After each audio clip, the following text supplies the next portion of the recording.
Dan sekarang Gen Z tuh sudah sangat melek politik. Udah bukan melek lagi, Udah Bang. bukan melek lagi, udah. Saya punya anak di semester 5-6 tuh lagi panas-panas ya semester itu. Adekku juga, padahal masih SMP kelas 3, dia kayak ngebaca gitu, begini ya Mbak. Iya. Gitu. Tapi yang kurang dari mereka adalah sejarahnya, pemahaman sejarahnya. Ya, Iya. sejarahnya itu. Sejarah itu masa lalu yang kita bisa lihat untuk perspektif masa depan. Oh, mungkin nanti beliau, anak-anak kita akan nonton baca sejarahnya Pak Fadlizon kan lah udah di revisi nih, Bang. Mudah-mudahan itu nanti akan membuat mereka baca ya. Iya, jadi kalau kita lihat sejarah itu seringkali ditulis oleh pemenang. Iya. Ya. Jadi si penjahat karena dia menang, Terserah dia aja ya. Karena itu harus kita kritisi semuanya. Ya betul, dia harus merevisi. Oh, rejim lama dia membenarkan yang ini, maka keliru, rejimnya memperbaiki. Jadi betul-betul nantinya ada dialektika, yang benar titik tengahnya ini. Supaya ada konsensus. Ya nggak apa-apa juga. Dia memperbaiki kekurangan kesejarahan yang lama. Oke, Bang, ini kita udah ngomongin Perpol ya. Kita nggak sah kalau kita tidak ngomongin soal pertahanan keamanan dalam negeri nih. Kalau kita udah ngomongin Polri, berarti kita bisa ngomongin tetangga sebelahnya. Kita beberapa minggu lalu dikagetkan dengan pernyataan dari Menhan ya. Pak Syafri yang mana yang musuh dalam selimut? Yang pertama dulu nih, yang tiba-tiba dia bilang ada negara di dalam negara. Dia ngambil contoh di Morowali ya, di IMIP itu. Dia bilang lagi latihan, terus tiba-tiba ada bandara yang di luar yurisdiksi dari pemerintah Indonesia. Nggak ada biaya cukai, nggak ada segala macam. Imigrasi dan lain-lain. Rame lah tuh komen segala macam. Nah, kemarin dia ngomong lagi ya bahwa ada musuh dalam selimut di pemerintahan sampai di negara ini gitu ya. Nah, kalau di beberapa negara, kalau seorang Menhan udah bicara tentang hal-hal yang kritis seperti itu, artinya itu negara dalam kondisi yang nggak baik sebenarnya. Iya. Nah, gimana Abang melihat statement itu disampaikan oleh Menhan yang juga bertanggung jawab terhadap pertahanan negara ini? Secara publik lagi. Iya, dan di share ke publik loh, bukannya dia lagi ngomong di meeting, terus orang diam-diam gitu, gitu. Enggak, dia sampaikan ke, biar kayaknya biar semua orang tahu. Gitu. Apa sih maksudnya sebenarnya? Jadi musuh dalam selimut itu tentu saja bukan serangan militer dari luar negeri, tapi betul-betul ada ancaman di dalam negeri. Karena dalam selimut kita sendiri ya. Iya, ya kan? Berarti biasanya kalau seorang dengan background Menteri Pertahanan itu mempertahankan dari ancaman luar. Iya. Nah, begitu omongannya musuh dalam selimut, kita harus abaikan bukan ancaman dari luarnya. Tapi betul-betul sekarang ada ancaman di dalam negeri. Di dalam rumah sendiri. Di dalam itu siapa? Berarti aparatur negara, berarti juga di luar aparatur negara. Berkong-kalingkong di situ.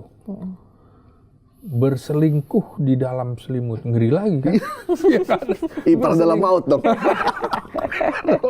Ipar dalam maut ya? Berkelindan di dalam ini ya. Lu banyak nonton. Banyakan sinetron ya Mas. Ipar dalam maut kan musuh dalam selimut itu. Nah, jadi berarti ada aparat yang juga menjadi musuh bagi negara ini. Karena sebelum itu kan ada pernyataan Gubernur Sulawesi Tengah yang dia nggak bisa masuk bandara itu. Ya. Ini gubernurnya loh. Yang punya wilayah. Yang punya teritori. Iya. Gubernur aja nggak bisa. Pasti dia mengadu kemana?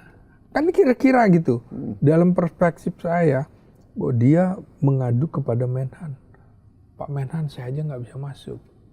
Oke, berdasarkan situ pasti dia tugaskan orang intelnya misalnya. Ternyata benar. Kok nggak ada aparat ini, nggak ada aparat itu. Secara aturan regulasi perhubungan ada gitu. Tapi dalam faktanya nggak ada tuh barang. Kan gitu. Nah, berarti betul-betul kalau kita lihat omongan Menteri Syafri ini satu rangkaian dengan apa yang dikemukakan di Bangka Belitung.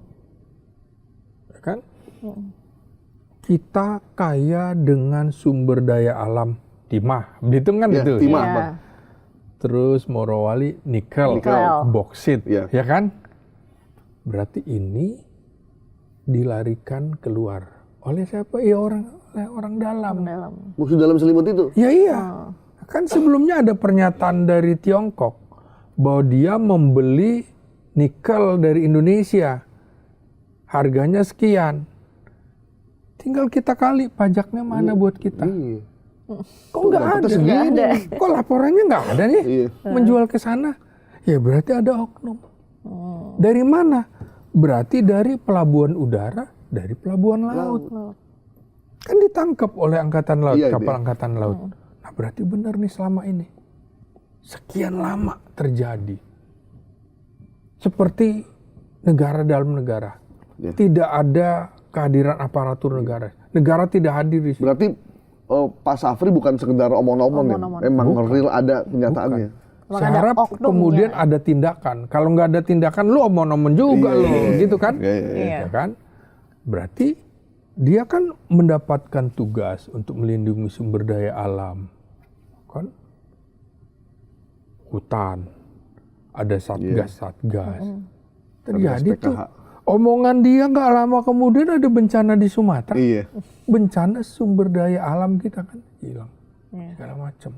Berarti benar-benar negara kita nih banyak musuh di dalam selimut ini.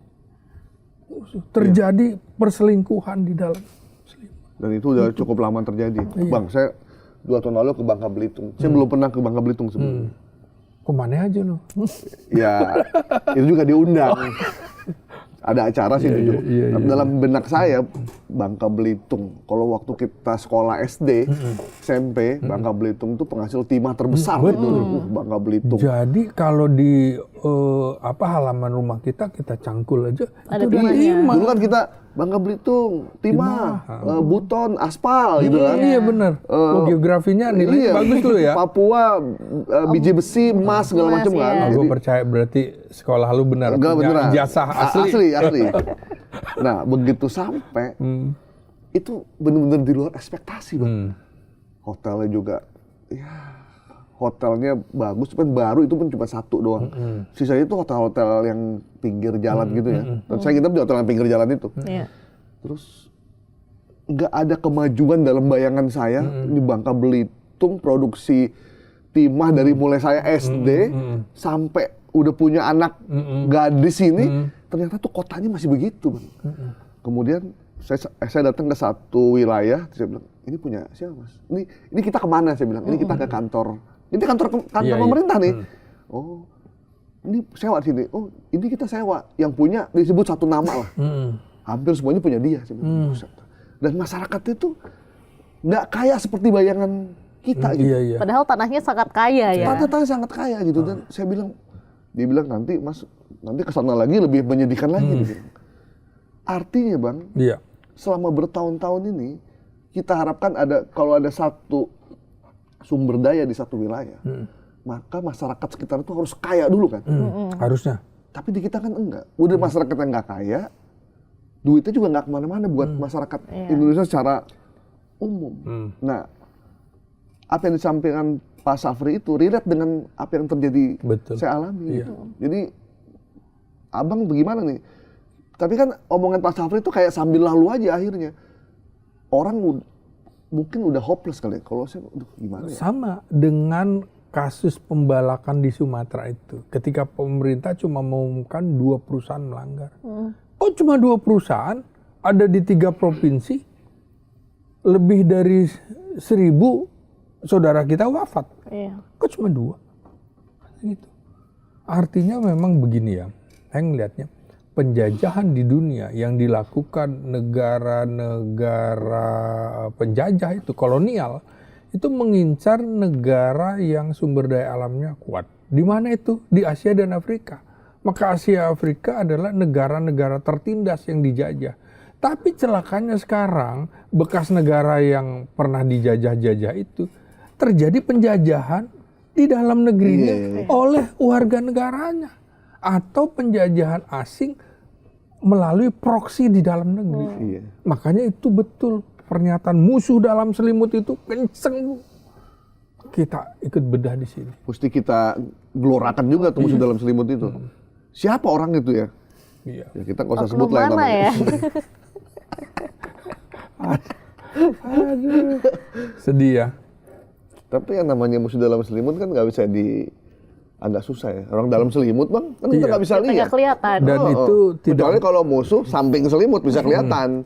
tidak menyebut nama ya secara implisit, ya itu hanya secara implisit, tidak secara eksplisit. Kita kan berharap sebenarnya Iya. ungkap dong Siapa secara sih? eksplisit Iya. siapa supaya tidak menduga-duga. Ada sih yang ngasih respon ketika awal-awal dia bilang Iya. di bandara IMIP nih nggak ada ini nggak ada itu. Iya. Ya ada beberapa menteri juga yang merespon ini, merespon itu. Ada yang segala macam. Cuma ya udah berhenti sampai situ sampai Pak Safri ngomong lagi soal Si musuh dalam musuh selimut itu. itu. Iya, dan itu bagus. Menurut abang harus ditegasin lagi ya. Harus. Sebut aja namanya ya gitu. Ya misalnya GMC, Gaib Maruto Sigit. Saya udah dekat aja. Saya menyebut nama perusahaan. Gitu misalnya kata Gaib Maruto Sigit yang menyumbangkan ini Iya. tanpa mau disebutkan namanya, tapi udah disebut namanya. Iya. Harusnya begitu ya. Iya, harusnya begitu, harusnya gitu. Harusnya begitu biar jelas gitu publik nggak menduga-duga. Iya. Oke, Diandra. Iya, Oke iya. lah, seru sekali, tapi waktu kita terbatas. Iya. Pak Slamet, Iya. terima Iya. kasih sudah bergabung dengan Bikin Terang hari ini. Bener-bener terang nggak ya? Oh, terang banget Terang. sih. Cuman yang hari ini. musuh dalam selimut itu belum terang belum ya. terang, itu belum tahu kita siapa. Nanti kita minta Pak Bahlil untuk supaya lebih terang lagi ya. Iya. Gitu karena Pak Bahlil kan jago untuk Nanti urusan- kita undang ke sini. Iya, kita mau undang Pak Bahlil juga ya. Pak Bahlil nanti kita nah namanya bikin terang jadi Bapak nggak ada beban lah. Iya, Ini iya. pasti terang terus. Oke, Bang, terima kasih. Baik, makasih. Terima Ditutup, kasih, Diandra. Pak Iya. Slamet. Makasih. Terima kasih Diandra. sudah bergabung Ya, makasih. dengan Ya. Bikin Terang hari ini ya pemirsa. Itu tadi wawancara kami dengan Pak Slamet Ginting. Terima kasih sudah menyaksikan. Sampai jumpa. Bye.